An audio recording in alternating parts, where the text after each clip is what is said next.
Welcome to all the classic car enthusiasts. I thought I'd give you an update because it's we've had guests since last week and I've not been able to do a video.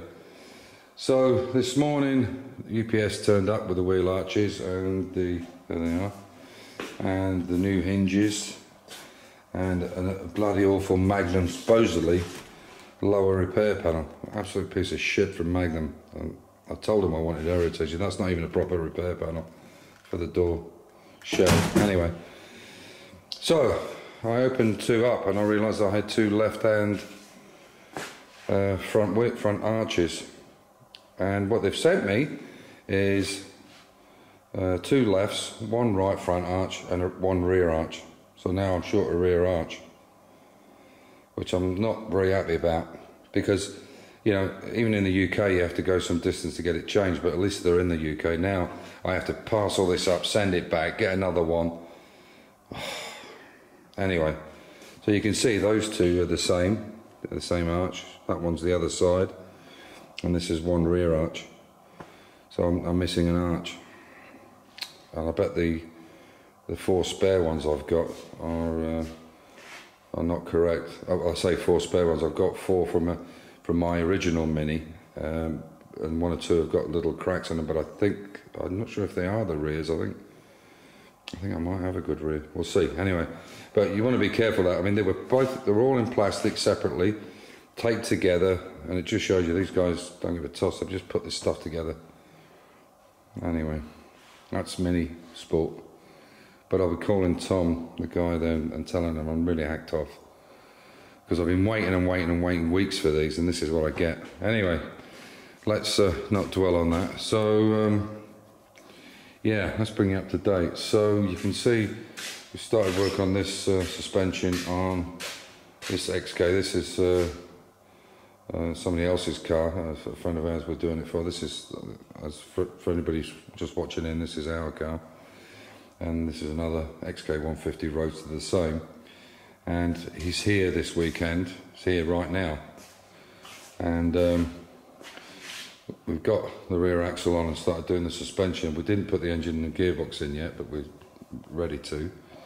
And he's decided, yes, he doesn't like the silver, so he wants it black, chassis black. So that means taking all that off and all that off and painting it chassis black. But fortunately, I had a feeling he was going to say that, so I said to the guys, said to Amir, don't put too much on it, just let's get the threads sorted and whatever. So yeah, there we are.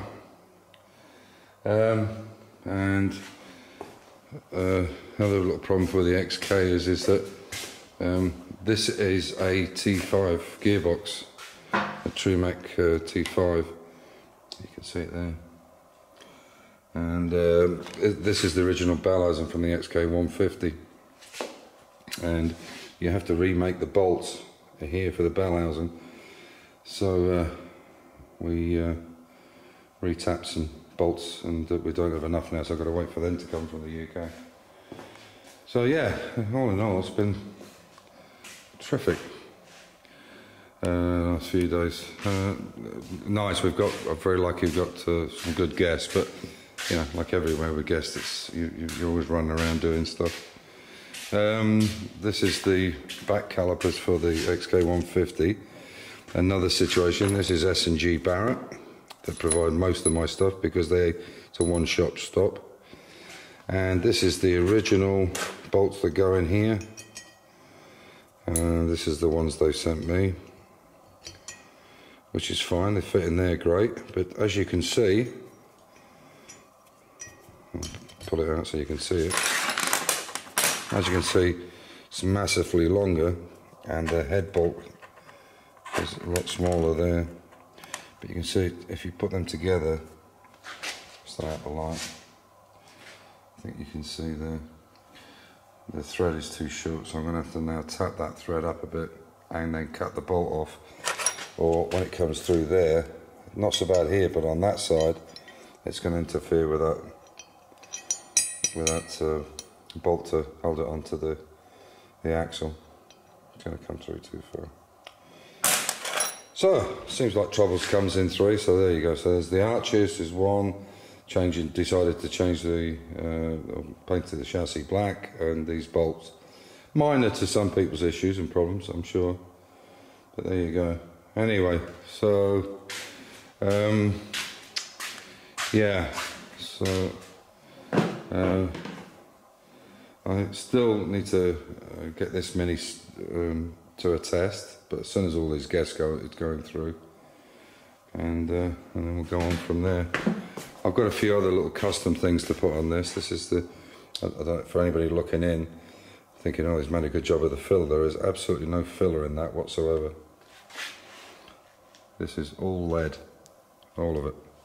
So it'll be there long after the car rots. In 1,000 years that lead will be in there still. A couple of other little things you might see here. You can see there's no hole in the arch. Most people put a hole around and put it through this. What I did was actually cut a piece out and welded it, make sure it was strong so that the arch slid inside, because once you do cut any of the fiberglass you really weaken it considerably, and I think that's a better way of fitting them. And you can see that the thing here, I'll put it right square, you can see, and these fittings, it was important to get these lights right. I know that some of the arches, this repeater is in the wrong position. I think it was shown up by Bad Obsession Motorsport from a non-heritage wing, I think it was. But yeah, so and I've got another nice little piece which goes on here, which is the John Cooper chrome things, which are nice. But I mean, this shuts so nicely. Not many Minis shut as well as that, and have that kind of finish on the door. So I'm quite proud of that. Anyway, so that's it. It's the E-Type. I'll go and maybe get this one. It runs out on the weekend, and that's really it. Just wanted to bring you up to date where we were. So Amir's gone off on his break for 10-12 days, and I'll be back on my own again on Tuesday, so I'll put up some more videos then. So have a nice weekend, and stay safe, keep the faith, and enjoy your hobby, and don't get pissed off about parts that don't turn up. But at least if you're in the UK or somewhere that does mainly British stuff, it's easy to get hold of. I mean, a UNF bolt here is like rocking all shit to get hold of. So anyway, enough whinging and moaning. Bye for now. Bye.